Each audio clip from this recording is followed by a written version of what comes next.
Cheyenne FM and streaming live on the First Federal Facebook page.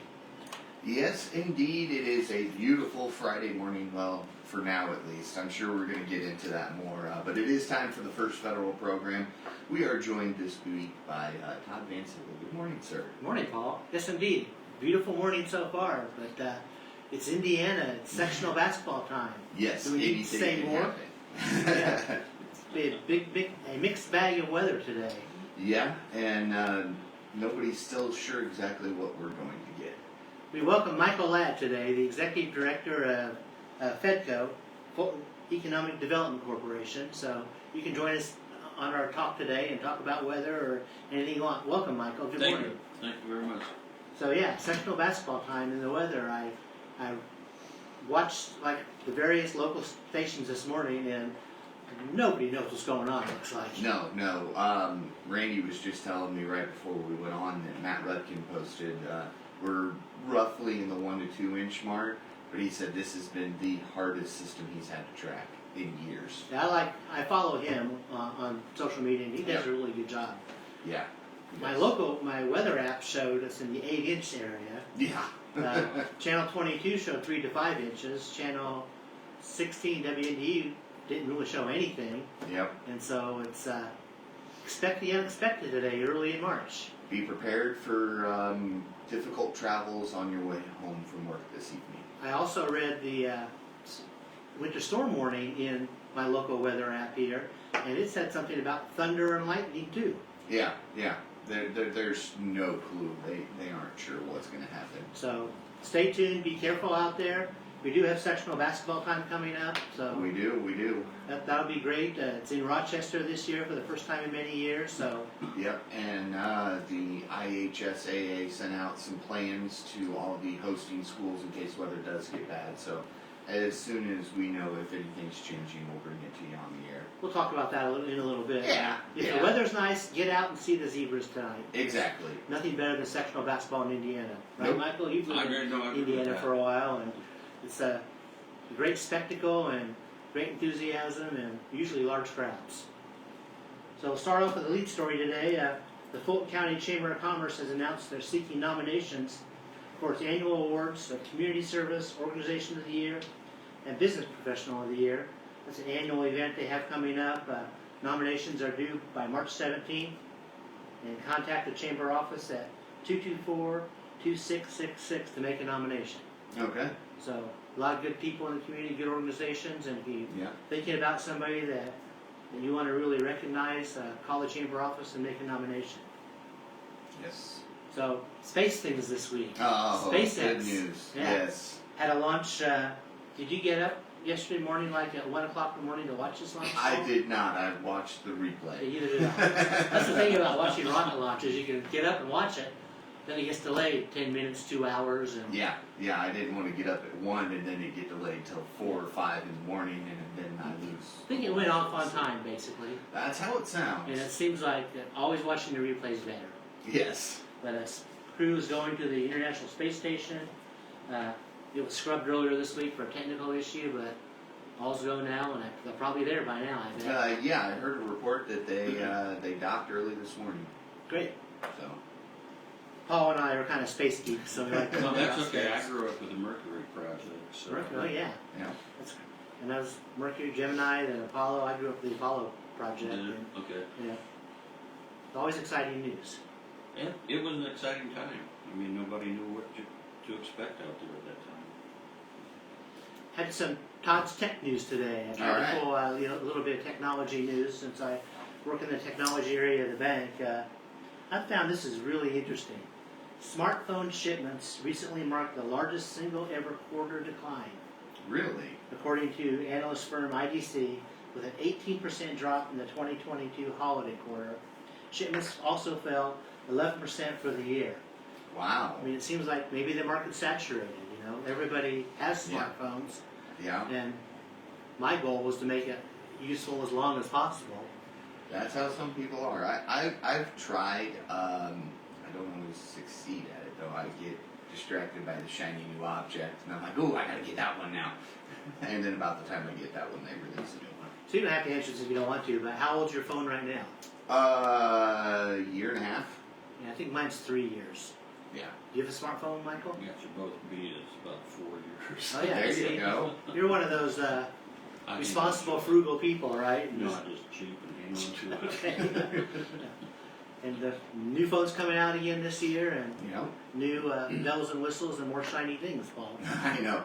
I already got instructed. I'm not allowed to get the new phone for at least another 2 years. But I just thought that was interesting. I mean, it seems like those big tech companies, Samsung, Apple, I mean, they make their billions of dollars off of smartphone sales, Yes. and they're declining. And I'm sure Yeah. they projected that and saw that coming up, but it's interesting. I mean, some smartphones now are over $1,000, I think, aren't they? Oh yeah, I know. It's ridiculous.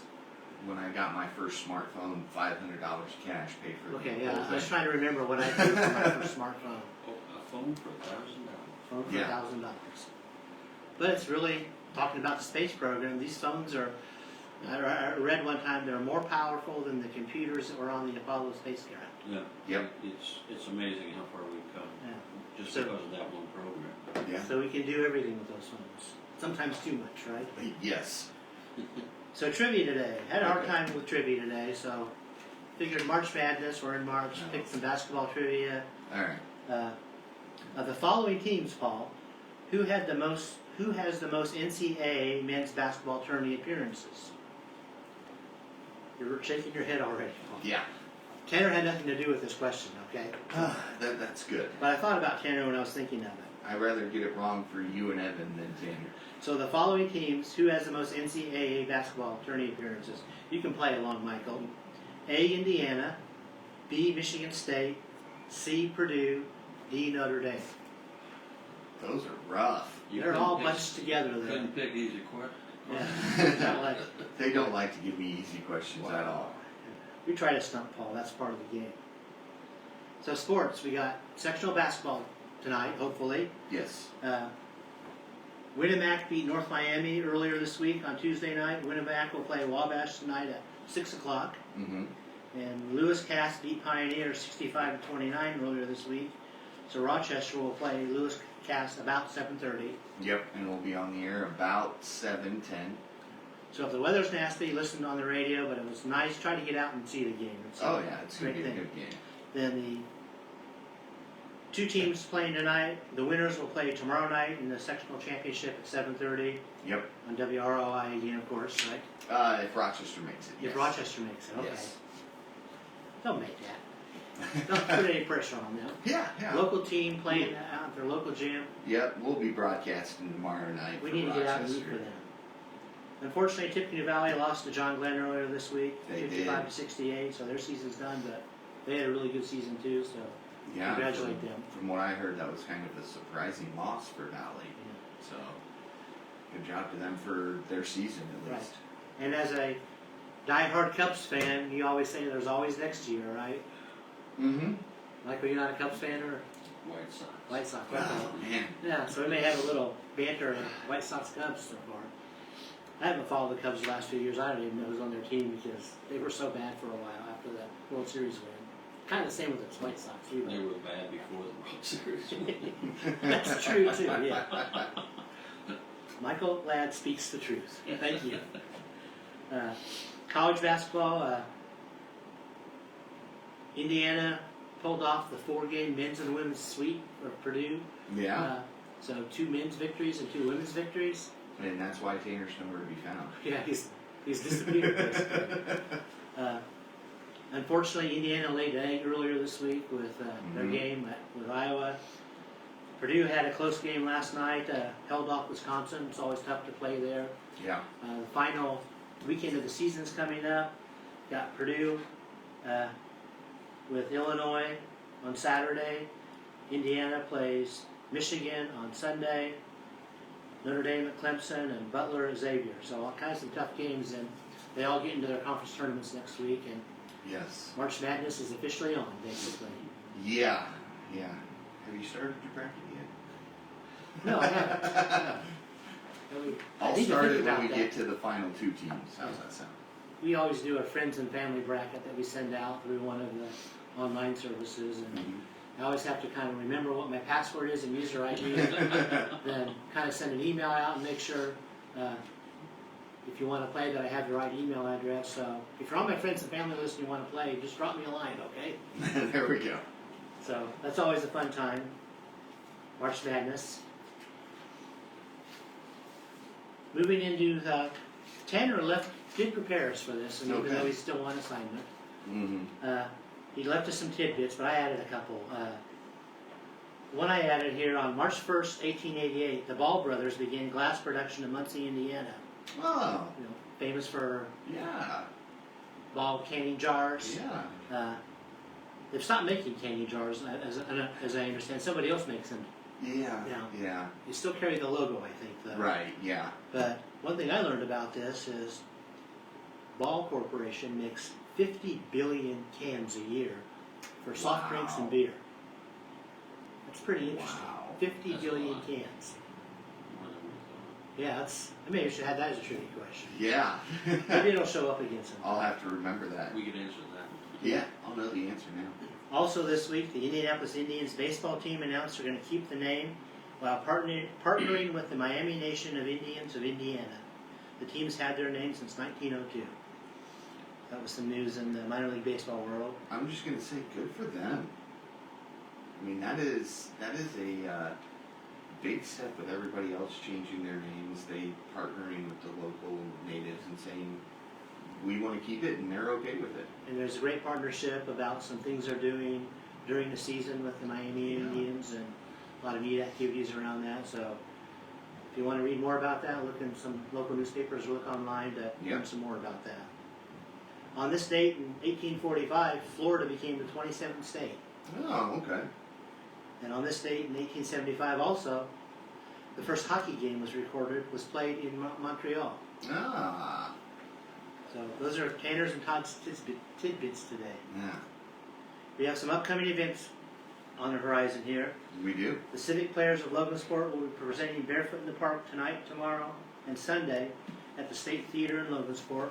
All tickets are $10 and can be purchased at the door or online at civicplayersoflogansport.weebly.com. RSVP of Fulton County Retired Seniors Volunteer Program will be selling green carnations for St. Patrick's Day for $1.50 each. You can contact Ann King at 223-3716 to place an order.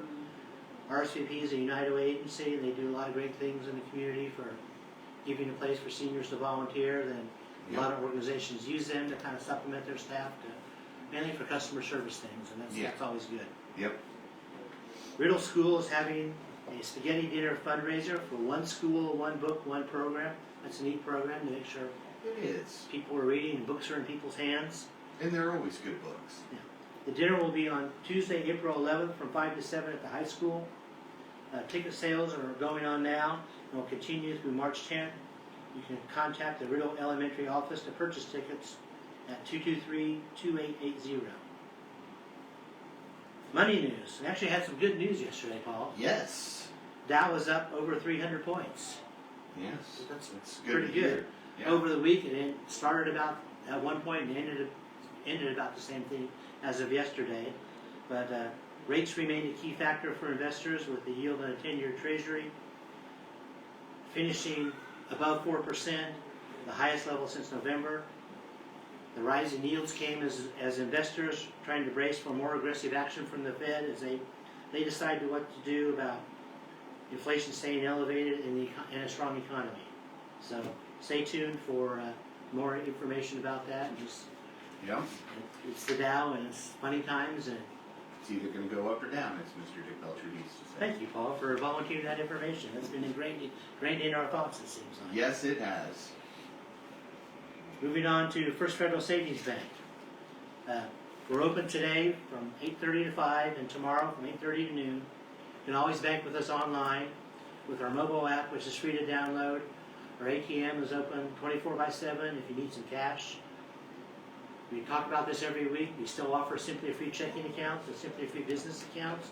Those are free with no charge. There's not very many banks that do that anymore. We try to take care of our customers that way. And of course, when you open a new checking account, you get a free gift. You have your choice right now. smartphone thermometer, and a Dolly Parton pizza pan. That starts next week. All right. So, All right. refer a friend, get a gift, open a new checking account, get a gift. We're also going strong with our contactless debit cards that you just take your card and tap it on the merchant's machine, and you don't have to insert, you don't have to hand them your card. I know a lot of restaurants are doing that now, so Yes. that was always one of the security things, like when they walk away with your card, what happens with that, you know? Yeah. So, a lot of security with that. More secure than even inserting the pin, because usually that's through an Apple Pay or something like that. Yeah. And card numbers aren't maintained by the merchant at that time. We offer commercial lending for business through Lindy Breeden. Lindy's a great part of our community and very knowledgeable and willing to help everybody out. So if you have a small business and have any needs and not sure if we can help you, give Lindy a call. Be happy to try to help out. Also, it's tax season now in addition to sectional basketball season. It is. If you're thinking about some IRAs or need some expertise about your 401k plan or anything like that, you can contact Mark Blubaugh or Brian Bell of our Financial Services Department. Wendy Pfeiffer can help you out with that and get a hold of them, and they'd be happy to meet with you any hour, any day, any time, Yep. even at your place, your home. They're very good about that. So, First Federal Savings Bank, we're on our social media. You can follow us on Facebook, Twitter, Instagram, LinkedIn, and subscribe to our YouTube channel. We're the only locally owned bank in Fulton County. We don't want to be the biggest bank, just the best. Of course, borrowers must meet underwriting guidelines. We are FDIC insured and equal housing lender. Our NMLS number is 399927. And that makes us legal. Thanks for helping me out with that, Paul. No problem. No problem. Now we get to the best part of the show, our special guest, Michael Ladd, FEDCO Director, started just about a month ago. Exactly. That's great. February 1st. Welcome to the community, welcome to FEDCO, and why don't you start off by introducing yourself and tell us a little bit of your background, Michael. Well, I've got about 35 years in the nonprofit industry. I started in Evansville in 1980, and a couple years later got my own Chamber of Commerce up in East Chicago. Was Okay. up there for quite some time. Next move, I believe, if I remember right, was down to Marion, where I ran a Main Street program until I had to go home and help my parents for some illnesses. And when I finally came back into Indiana, I went to a friend in Indianapolis, and she hired me for the Enterprise Zone Oh, great. Association. And then from there, I was there for about 10 years on staff. When a friend of mine down in New Albany retired and asked me to come down and apply for his position, so I took the Enterprise Zone program in New Albany, which is across from Louisville, for another 10 years. So 35 years in the Nonprofit. nonprofit community service industry. You have a passion for serving communities, it seems like. Well, I have a passion for nonprofit organizations. Nonprofits, yeah. So tell us about that passion. How do you get interested in that, and what do you find most appealing about it? Actually, it was completely by accident. When I first came into Indiana, I was still in journalism. I got out of school and stayed in it for a while. That's how I put myself through school. And I wound up somehow in Mount Vernon, Indiana, Okay. at the Democrat. And one day I was talking to our local Chamber of Commerce exec, and I expressed the desire for a change. You know, you can only make so much money in news and journalism. And we got to talking, and the Chamber in Evansville was looking for a manager for governmental affairs. And I thought, well, I'm not sure what the Chamber of Commerce is. Did a little research, made the application, and wound up getting the job. And that job was actually living in Indianapolis during the legislature and being a lobbyist for the business community there. That's where I learned basically about writing legislation and mostly supporting, but not always. And then went up to East Chicago, I was asked to interview up there because our program was very successful in Evansville. And at that point, we weren't so much a Chamber of Commerce as we were a tax association. And that's where I really learned the nitty-gritty of politics and legislation. It was on a different level. Then after a period of time in that, because we were doing a lot of opposition instead of proactive work, and I got tired of that. Okay. I'm a person, I like to be proactive. I like to do things instead of those things. And get things done in the community. Yeah. And I realized that one day and started casting around. And it's funny how when you get into an industry like this, you network with a lot of people, of course. And I called some friends, and I'm kind of interested in changing again and everything. So once more, a friend calls and says, we have an opening at the Main Street program, and I think you'd fit. And so I was in merit. And then, like I said, I went to Illinois after that, and I sustained myself there, working actually for the Diabetes Association for a while. And once my parents became better and I could get out on my own again, I started casting out because I wanted to come back to Indiana. And my goal had always been get to Indianapolis. And so I started calling some friends, and the lady who ran the enterprise zone down there remembered me. I'd interviewed with her once before. Wow. And it's like, I think I know you. Come on in, let's talk. And that led to 10 years of good work. That's great. You have a great history of 35 years of nonprofit work and serving our communities, basically, even through the Diabetes Association. It seems like a lot of needs, the infrastructure needs to get served through the local governments and things like that. But the true community needs usually get met by nonprofit agencies and things like that. No, that's true. Yeah. It's got to be a partnership, and it's the way I've seen it work most of the times is best, at least, is that if the government affairs or the governmental units will provide infrastructure and support and such, usually the LEDOs are the ones that do the business attraction and such and bring everybody in. It's a long, slow process, and that is one thing that people don't understand. Right. It's not weeks or hours or even months. It's actually years. Because employers just don't decide on a whim just to come overnight. Right. No company ever decides to come overnight unless, maybe it's a one or two employee locally owned or privately owned company, coffee company or something like that. But most of the times, anything from the lower, middle, all the way to the large corporations, they're planning any place between 5 and 10 years is what they're doing. And and you don't even know until you're 8 that they're looking for it. So, Because as the old saying goes, Rome wasn't built in a day. no, it basically. wasn't. And neither will Rochester. Yeah. Well, we welcome you to Rochester and Fulton County, and in your role as Executive Director of the Fulton County Economic Development Corporation. Thank you. Just for the our listening audience out there, what's FEDCO do? And you talked about a little bit about recruiting businesses, but just how do we help the community understand the role that FEDCO has in our community? That kind of depends on how you define economic development. Okay. Because economic development used to be defined as just business attraction. You bring in the factory, you bring in the corporations, things like that. Then about the middle 70s and early 80s, things began to change, where it used to be employees followed, or people followed companies. Now it is companies follow people. And so it's done a 180 basically. And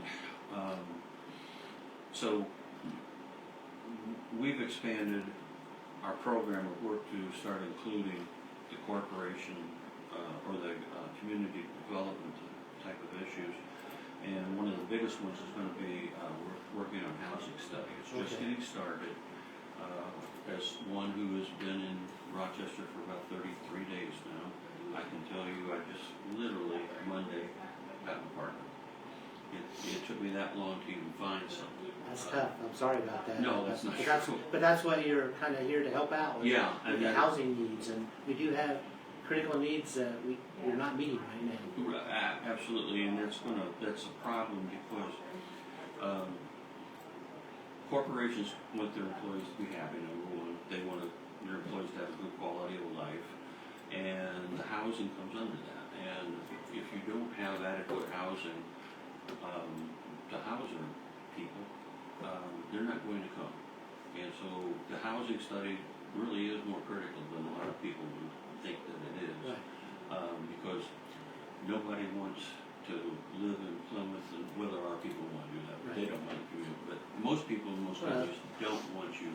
You live where they work. That's That's the where way you that. work. And then the other side of that too, the local community should want that by the same token, because you're making your money here, but you're spending it up in Plymouth. Yeah. Increases the tax base, supports local restaurants and Absolutely. things like that. So And because if they're in town, then you're supporting the local economy. yeah. And not some other community's economy. And so that's what becomes very critical about the whole thing, and that's why we've taken on housing pretty much as number one. That doesn't mean business attraction won't continue. I mean, there's a lot of projects in the Right. Blackmore and things like that. And so there's money invested in that, but this is kind of a pivot. And there's other things that I want to get into later on, some downtown improvements with the facades and things like that, because you want your town to look nice. And so that's where we're going. It's going to be slow, but it's going to happen eventually. So to paint a picture here, economic development is kind of like a pie of a lot of things. You know, recruiting employers, retaining employers, but also housing is a critical need. In my banking career, I've lived in lots of communities in Indiana, and what I've learned about economic development is quality of life is one of the most important factors, and it's kind of what you hit on. You know, you need to have housing so that employers have places where their people can live, and if there's not housing there, it's more likely the employer may not be here then. That's right. And then, you know, the other side of it too is the better the quality of life. For instance, I was talking to somebody the other day about this community that I used to live in. They were talking recently about starting a community orchestra, and they were asking me what my thoughts were about that, because they're attacking it from the process of community development and improvement. And I told them, yeah, go for it, you know, because the thing is, you never know when that company comes in, they want their employees to get involved in the city. Right. And that's why you have the boards, directors of all these organizations made up of companies. And very rarely do you have one individual citizen. You have them, but it's a rare thing. Mostly it's corporations and small companies that get involved, and that is the way you get invested in the community. And that's critical to it, because now you've got them, they're putting roots down, and it becomes a solid base. And then you turn and do the business retention and visitation programs that help them out and do whatever you can do. Yeah, we're speaking with Michael Ladd this morning from the Executive Director of Fulton County Economic Development Corporation. And you know, we talked about one person. Well, you're not just one person. You have a board also, and it takes really a lot of people to work together to do all those things to improve the quality of life, employment, other economic development, and like you said, it's kind of a slow process. Well, that's another feature of the nonprofit industry that I really like is the fact that you do have a board. And I think one of the best things, most enjoyable things from my perspective as an individual, is to sit in a lively board meeting and hear all the opinions exchanged back and forth. And by the time you come out, we have a consensus, and it's a lot of fun, because now everybody's really invested in whatever that project was, and I've been in some of those discussions get pretty lively. Right. Oh yeah. Because there's always kind of this and that type of opinion. Yeah. So if a community person wants to become involved and learn more, how does one get involved to kind of help out the economic development in Fulton County? Well, give me a call, and we'll get in touch with you. it may be a day or two because I've got scheduled is unbelievable today. And what's your number to contact there? Is that the number? 574-223-0701. So with your experience in communities in Indiana, Michael's here to help us. So let's give him a chance and give him a call and work with him and allow him and FEDCO to be successful. That's how we can help out our community. Well, that's true, and I thank you for saying that because, like I said, there's a lot of work to be done, but there's a lot of work that's already been done. Right. And one of the things that I've been asked to do, or charged to do, is explain to the city, to explain to the residents and the businesses what we have been doing. And we have a project while I was being hired to move forward with a strategic plan, and I'm going to be using that strategic plan for what I do for That's great. and then we're working now, as a matter of fact, there was a conversation last night over this. We're going to start publishing portions of the plan that have already been completed That's great. So and let people see what's happening. increase our community's awareness. Yeah. Yes, that's awesome. And that also, when you increase the awareness, you increase the involvement. And so that would be a positive, I think. And it'll take a little bit of time. We're talking a couple of weeks to get things together and the way they're supposed to be done. The information is starting to flow a little more than it has in the past, I understand. Well, thank you, Michael. I know you got a big challenge ahead of you here in this new role, and we welcome you and want you to be successful. We want to do everything we can to help you out. I know you have some events coming up. One of them is the BizGrow Spring Next Level Business Planning Management course, and that course is a 5-week course that begins on April 4th, and the cost is $199. As I understand, that's for small businesses to help them with their business planning and make sure that they're on the right path to being successful.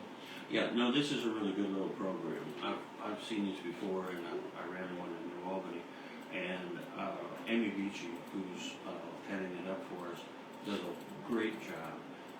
Anybody who's interested in opening a business or even considering opening a business, I recommend that they take this course. It's for $199.